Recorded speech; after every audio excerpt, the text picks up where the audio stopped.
Hey everybody, welcome back to the Sakura D5S Drift Kit build. Today we're going to be working on the oil dampers. Let's get started. Let's go ahead and cut open bag 6.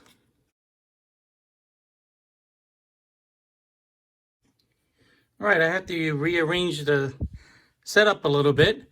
So let's get started. We're going to start with this shock shaft and the piston. We're going to hold it down with a E-ring. And the best thing I have found to clip these on is just with the pair of needle nose pliers. Just like that. And slip that on. I checked the pistons are the same top and bottom. There's no difference. All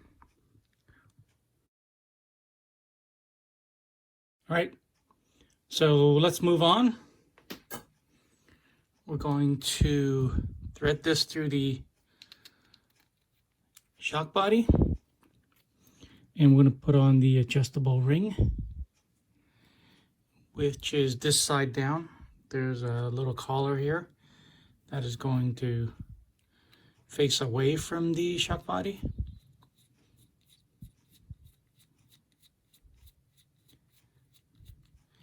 And next we need to put those 3 in. And we're going to need the green slime again to protect these O-rings, these rubber O-rings, so they don't wear out. All right, there's no clean way to do this. You just have to get your fingers dirty.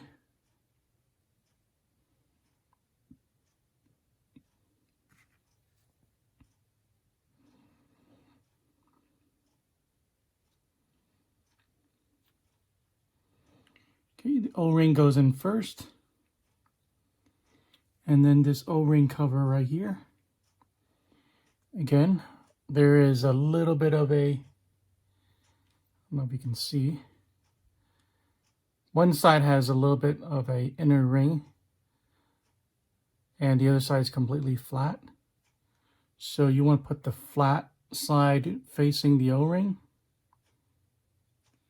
And then we're going to screw on the bottom cap.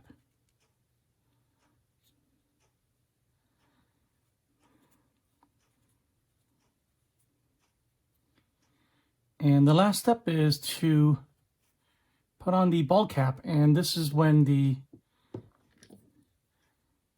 shock pliers will come in handy. I'm going to go this way, turn around.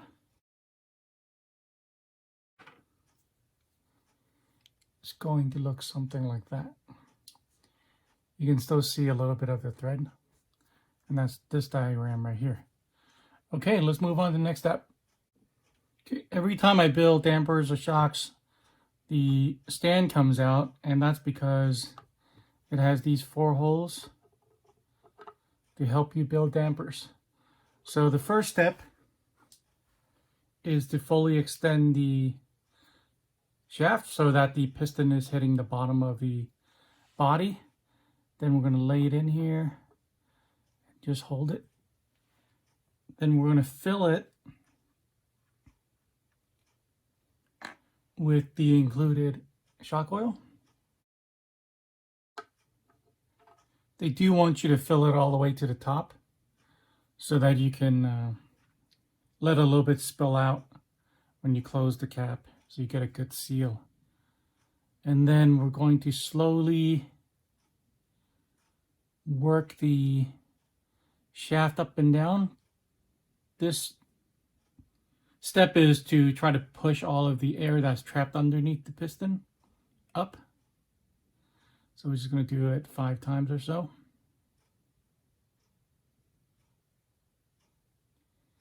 And I'm going to go ahead and set this down. Now we need to let that sit for about 20 minutes, let all the air bubbles come up. Meantime, I'm going to build a few more.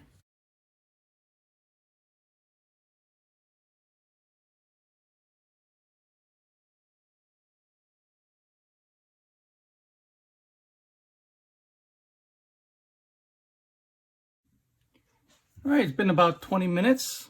Next step, we're going to put on the silicone cap, and we're going to put it on at an angle. Just expect a little bit of spillage. Just like that.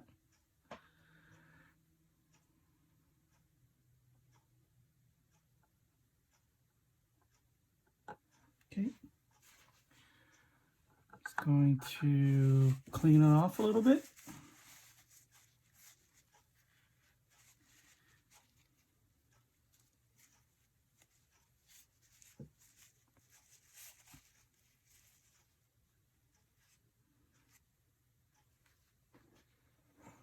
And put the cap on.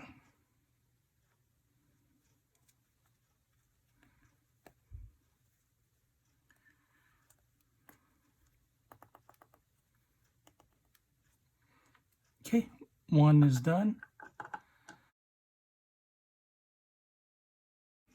Okay, and the final step to building the shock is just to slip on the spring. And if you twist this up a little bit more, it'd be easier. So there's less preload, and then you can compress the spring a little bit easier.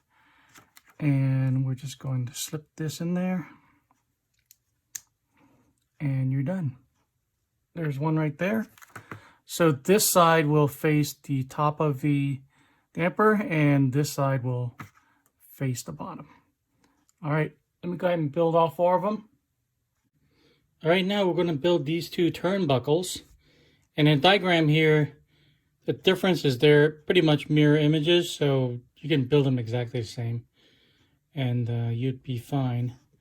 So I think one side's supposed to be the counterclockwise, and one side's supposed to be the clockwise.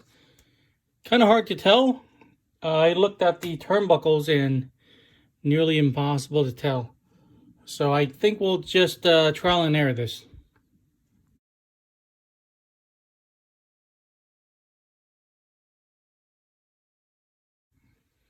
So they have specified 11 millimeters for the gap between the two ball ends. Mine's about 13 right now. So I'm going to turn this end a little bit closer. Okay, it took a little back and forth, but I think I got one done. I think I've got this side, the right side, done.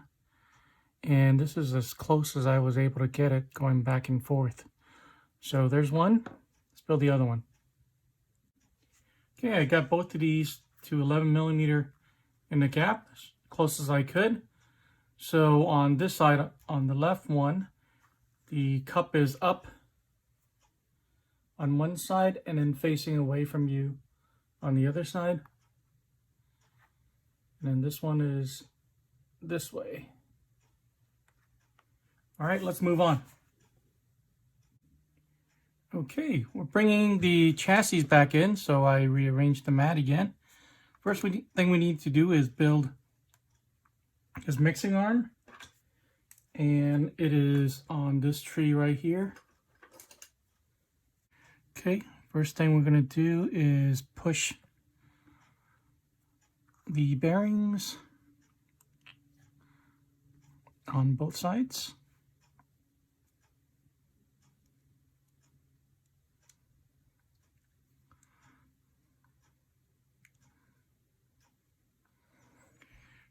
Then we're going to put this post through one side.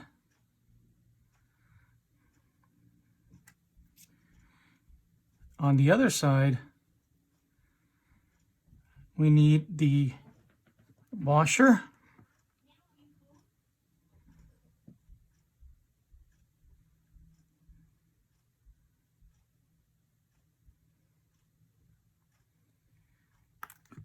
And the countersunk washer, and then the flathead screw, which is this one right here.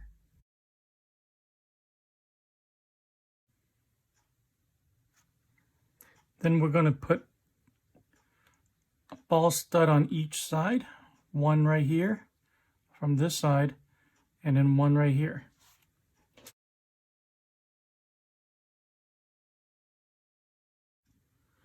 All right, and from the other side, it's going to go through the top right here, and it does go in at an angle. And we're done. Let's make another one.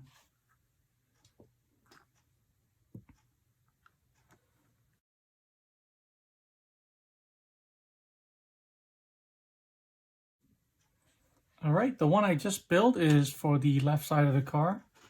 Notice the ball stud is facing in, and this ball stud is on the left side, closer to the car. Now I need to build one exactly the opposite. Now for the other side, you just have to make sure on the screw side, the ball stud hole is on the right. So opposite of the left one. If you notice, if I don't have a cross wrench on that side, I can still turn this. So that tells me I'm going to turn the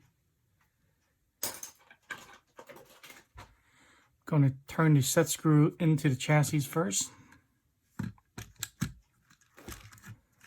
In this hole right there.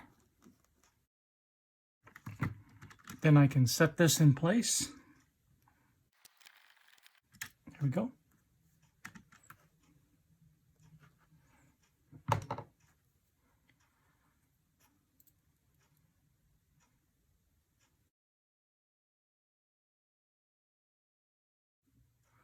All right, next we're going to install the shocks. The top is going to go on this ball stud, and the bottom where the cap is going to go here. So it's going to be like that. Okay, I got one side on.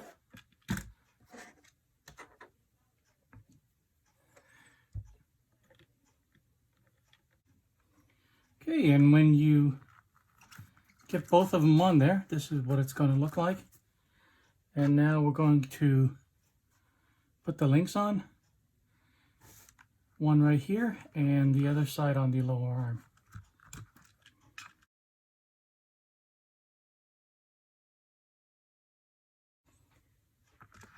Okay, and it should look something like this. Let's go ahead and work on the back.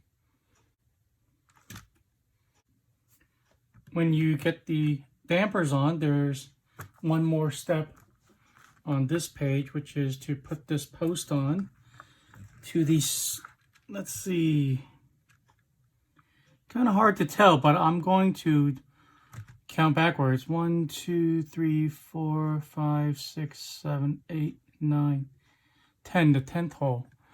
So 1, 2, 3, 4, 5, 6, 7, 8, 9, 10. So it's the very first hole.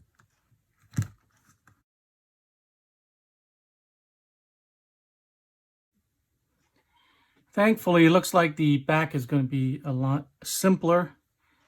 I'm going to put the ball stud on first.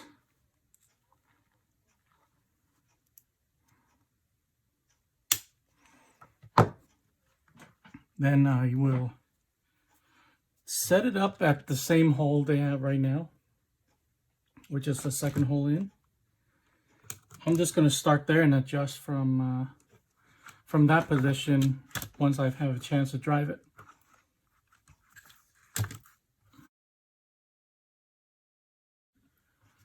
This side, I'm just going to take this off. Put it onto the shock, and now I'm going to screw it back.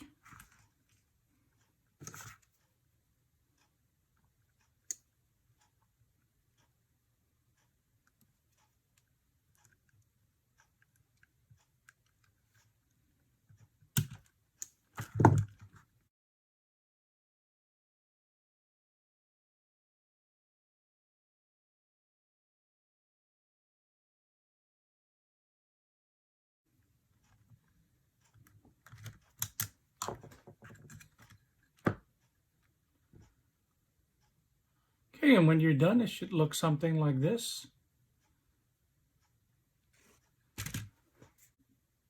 All right, we're done with the damper assembly. In the next video, we're going to install the remaining electronics, the motor, ESC, and the receiver. We're also going to put the battery bracket in. So thanks for watching this video. If you got anything out of it, please drop a like, subscribe for more videos like this, and I'll see you guys in the next one.